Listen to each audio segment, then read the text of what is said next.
Ky është ligji antimafia. Ta vazhdoj Në vitin 97 ne vim nga një informalitet i madh. Pra shkonte personi të paguante tatimet, ishte djeg zyre tatimeve.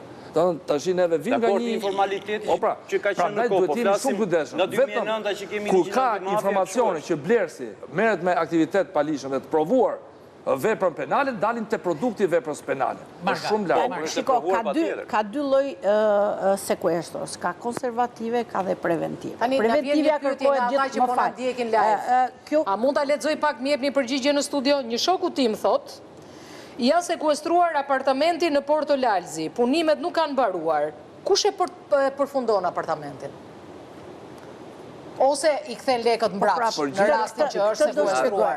Ta shpjegoj? Po. Tani, pasuritë e sekuestruara, kalojnë proces gjyqësor. Kanë një administrues.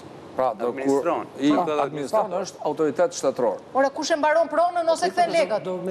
Menaxhimi do bëhet. I gjithë problemi është sot me këto prona që Si sekuestrohen. menaxhimi? Po ti kishe lekët, i mbajen bank, i merri interesin. Si i mban lekët e tjetrit, ti prisa ti menaxhor se na kapi stresin. Po stresi se kur vim punën gjethe. Jo këtë drejt sepse ne flasim ligjërisht që caktohet një administrator, po ama të gjitha pronat që janë të sekuestruara nuk janë realisht të menaxhuara. Nuk janë të administruara ashtu siç duhet.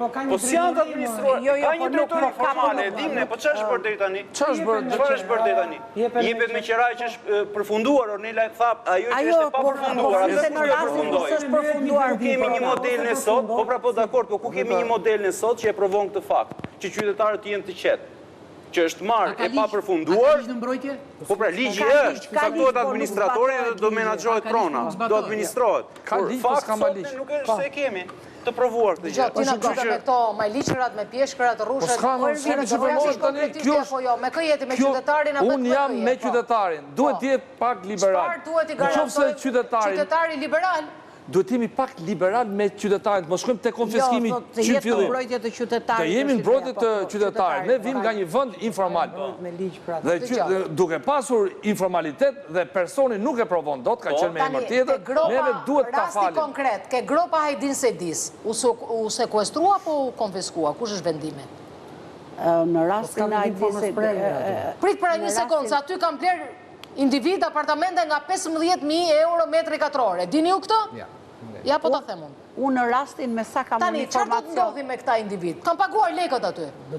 Po do t'ju kthehen lekët. Kush do kthehen lekët? Jo, po to kthehen pastaj me vendim gjykate. Ti do i drejtohesh gjykatës për atë. Kur do kthehen? Jo, Kur të shitet, Kur të shitet. Shiko çfarë ndodh, ta shpjegoj pak. Kemi dy lloj sekuestrosh, konservative dhe preventive. Preventivet shoqërohen gjithmonë me procesin penal dhe qëllimi është ka të bëjë me produktin e veprës penale, ose ka të bëjë me faktin që të ndërpresim se mendojmë që nëpërmjet kësaj po kryhet vepra penale etj etj. Sekuestro konservative ka të bëjë me faktin që mbron e ka synimin kryesisht dhe nuk bëhet vetëm nga prokuroria, mund ta kërkoj dhe vetë individi për të mbrojtur dhe personin i cili mund të jetë një qytetar, siç thotë Ervini, në mënyrë që ai kur do të marrë dëmshpërblimin e vet, në këtë rast e ka pronën të konservuar, të ruajtur, dhe kjo pronë mund të shitet dhe bëhet e ekzekutueshme në momentin që vendimi me formë të prerë.